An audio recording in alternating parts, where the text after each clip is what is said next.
Sepatutnya pendidikan ni siapkan kita untuk kerjaya.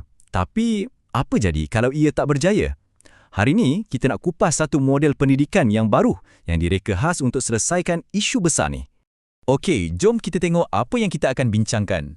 Mula-mula, kita akan sentuh masalah besar yang dihadapi oleh belia. Lepas tu, kita akan lihat cara nak bentuk mindset yang baru. Seterusnya, kita akan dalami dua kaedah utama yang digunakan sebelum kita bongkar satu model 8 fasa yang inovatif. Dan akhir sekali, kita akan faham kenapa semua ni sangat-sangat penting. Okey, untuk mulakan, jom kita fahamkan dulu sebesar mana sebenarnya masalah yang kita tengah hadapi ni. Cuba bayangkan, di Indonesia, angka ni 17.08% adalah kadar pengangguran untuk orang muda umur 15 hingga 24 tahun. Tinggi kan? Dan kalau tadi tu dah cukup membimbangkan, yang ni lagi mengejutkan. 10.38% ni pula adalah kadar pengangguran untuk graduan sekolah vocational. Tahu tak, mereka ni lah yang sepatutnya paling job ready, yang patutnya terus dapat kerja.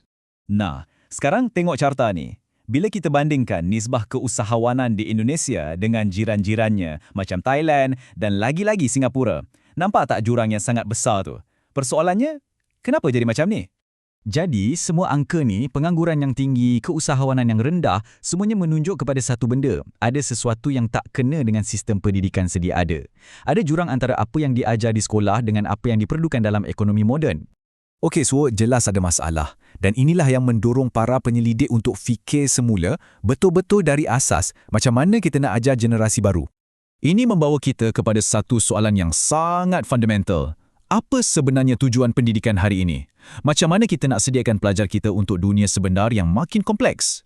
Penyelesaiannya bukan setakat bagi lebih banyak fakta. Bukan. Ia adalah tentang satu kemahiran teras abad ke-21, iaitu kemahiran berfikir secara kritis. Maksudnya, kebolehan untuk mencari, analisis dan guna maklumat untuk hasilkan idea sendiri. Sesuatu yang, terus terang, selalu diabaikan dalam sistem pembelajaran biasa. Dan kajian ni memang tepat tunjuk puncanya. Kita terlalu fokus pada hafal untuk lulus, bukannya faham untuk guna. Bila macam ni, macam mana kemahiran berfikir kritis nak berkembang kan? Jadi, untuk ubah cara fikir ni, para penyelidik tak cipta benda baru dari kosong. Mereka ambil dua kaedah pengajaran yang memang dah terbukti power dan berfokuskan projek. Di satu sisi, kita ada pembelajaran berasaskan projek atau PJBL. Senang cerita, ia bagi pelajar satu masalah dunia sebenar untuk diselesaikan. Di sisi lain pula, kita ada pemikiran reka bentuk. Yang ini pula fokusnya pada manusia. Macam mana nak cipta solusi yang kreatif dan betul-betul kena dengan keperluan orang. Bayangkan bila dua benda ni digabungkan. Memang mantap. Jadi, PJBL ni, secara ringkasnya, ia ubah pelajar daripada jadi pendengar pasif kepada jadi doers yang aktif. Bukan lagi setakat duduk dengar, tapi kena bangun dan buat. Dan PJBL ni ada strukturnya yang tersendiri. Semuanya mula dengan satu soalan penting. Lepas tu kena ada plan yang detail, ada jadual, guru akan pantau dan akhirnya akan ada produk atau pembentangan. Last sekali, barulah ada penilaian. Sangat hands-on kan? Kalau PJBL tadi lebih berstruktur, pemikiran reka bentuk ni pula lain sikit. Ia tak ikut jalan lurus. Sebaliknya, ia macam satu kitaran. Kita cuba faham, kita cipta, kita uji, kita ulang balik, sampailah dapat hasil yang terbaik. Cuba tengok Raja ni. Nampak tak proses dia tak linear? Fasa macam empathize, define, idea tu semua boleh patah balik, berulang-ulang. Kenapa? Sebab ia membenarkan idea tu sentiasa diperbaiki. Ia satu proses yang hidup. Okey, jadi kita ada dua kaedah yang power, satu teratur, satu lagi sangat kreatif dan fleksibel. Soalan besarnya, apa jadi bila kita kahwinkan kedua-duanya? Di sinilah letaknya magic dalam kajian ni. Macam mana kita nak gabungkan struktur PJBL dengan kitaran kreatif dari design thinking ni untuk hasilkan sesuatu yang lebih efektif? Dan inilah dia jawapannya dalam jadual ni. Inilah big reveal-nya. Tengok macam mana penyelidik padankan setiap langkah dari PJBL dengan langkah dari design thinking. Contohnya, fasa soalan penting dari PJBL digabungkan dengan pembelajaran kendiri. Genius kan?